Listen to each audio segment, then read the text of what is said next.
Salut tout le monde, c'est Raito, on se retrouve aujourd'hui pour parler du chapitre 1127 de One Piece, mais surtout pour théoriser sur le chapitre 1127 et même sur la suite de manière globale. Et on va attaquer ça tout de suite, n'hésitez pas à liker la vidéo si jamais elle vous plaît, à vous abonner si vous aimez One Piece parce qu'on en parle ici toutes les semaines. Et encore une fois, One Piece c'est la vie. Et donc là je vais vous faire part de théories que j'ai, mais également de théories des abonnés dans mes dernières vidéos, parce que oui, vous avez donné pas mal de théories intéressantes qui à certains moments rejoignent les miennes. Et du coup on va voir ça ensemble. Je vais vous parler un petit peu de ce qu'on pourrait avoir dans le chapitre du coup 1127 et même dans la suite du manga. Alors déjà, première théorie, c'est le combat Dragon vs Barbe Noire, parce qu'on a vu dans le chapitre 1126 que justement Barbe Noire s'intéressait de près à ce que fait l'armée révolutionnaire et qu'il a un plan, et son but, je rappelle, c'est de négocier avec le gouvernement et donc d'obtenir le titre de roi et de faire de l'île de la Ruche son pays. Sauf que pour ça il a besoin de négocier, et pour négocier, bon, il a Garp déjà, ce qui est plutôt pas mal, mais quoi de mieux qu'empêcher l'armée révolutionnaire de bloquer la nourriture et tout le reste aux dragons célestes,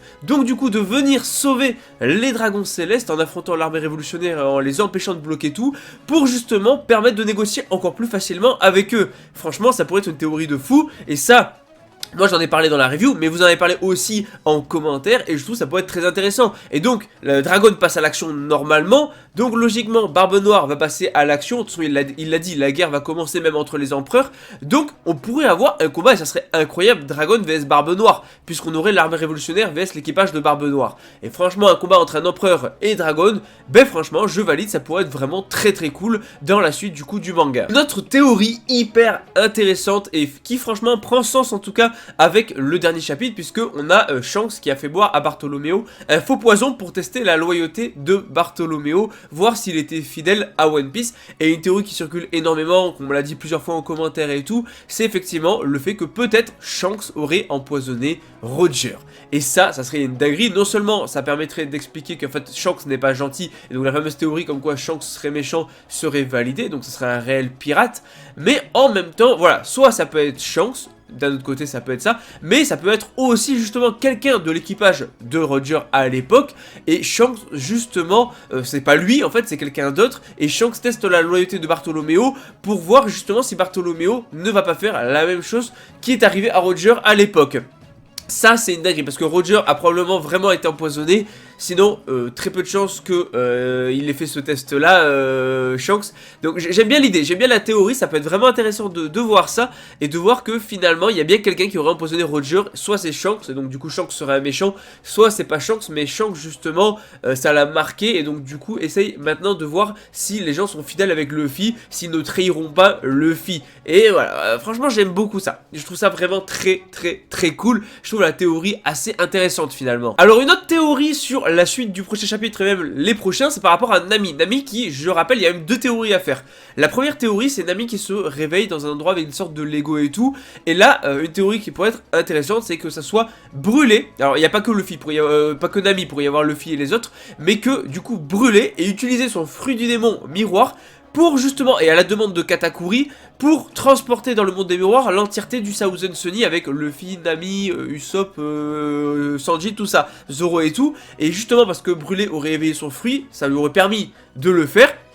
Et donc peut-être que Katakuri va demander l'aide de Luffy pour justement sauver Pudding qui a été kidnappé par Barbe Noire. Ça aussi, ça pourrait être une théorie, et je trouverais ça intéressant de voir Katakuri demander de l'aide à Luffy. Je trouve vraiment ça pourrait être juste super cool, et de les voir essayer d'aider en fait Pudding.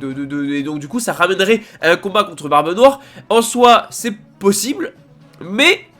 je suis pas sûr que ça ira dans ce sens, et donc peut-être plutôt la deuxième théorie qui elle pourrait être beaucoup plus valide, c'est qu'en réalité on a Nami qui a été capturé par Loki, oui, le fameux Loki, le fameux prince d'Elbaf, oui, et qui, pourquoi pas, voudrait épouser Nami. Et donc, voilà, peut-être qu'il va organiser, vu qu'elle est déguisée en viking, ça pourrait être allié à Elbaf et donc à Loki. Donc, ça pourrait être intéressant aussi que ce soit Loki. Donc, finalement, on commencerait bien l'arc Elbaf, mais d'une manière un petit peu inattendue, et histoire de rajouter un peu d'enjeu, que juste l'équipage n'arrive pas tranquille à Elbaf, en mode, voilà, il glane des infos et tout. Non, pour pimenter un peu les choses à Elbaf, faire en sorte que c'est Loki qui a kidnappé Nami, peut-être même tous les gens du Thousand Sunny, et donc du coup qui va tenter de l'épouser, et forcément ça va peut-être mener avec une petite bataille avec Luffy et les autres.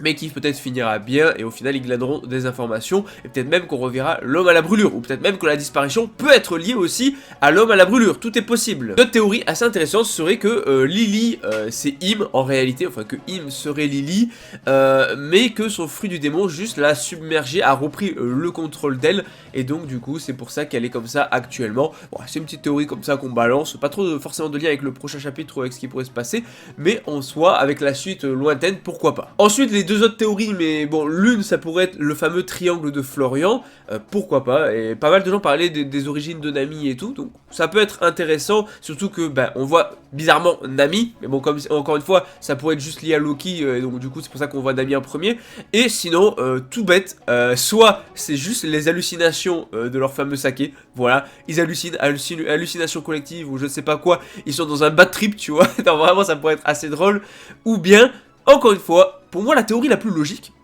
ils ont laissé Zoro naviguer avec le Sunny. Et donc ils se sont juste perdus. Voilà. Donc voilà globalement toutes les petites théories qu'on peut faire sur la suite et tout. Il y en a sûrement plein d'autres. Si vous en avez d'autres, dites-le moi en commentaire. Et on fera un peu plus de vidéos théories comme ça et tout. Où justement je donnerai mes théories en complétant avec vos théories à vous. Je trouve que ça peut être intéressant et apporter pas mal de choses du coup aux vidéos One Piece. Donc dites-moi ce que vous en pensez. Mais encore une fois, on l'oublie pas parce que One Piece c'est la vie.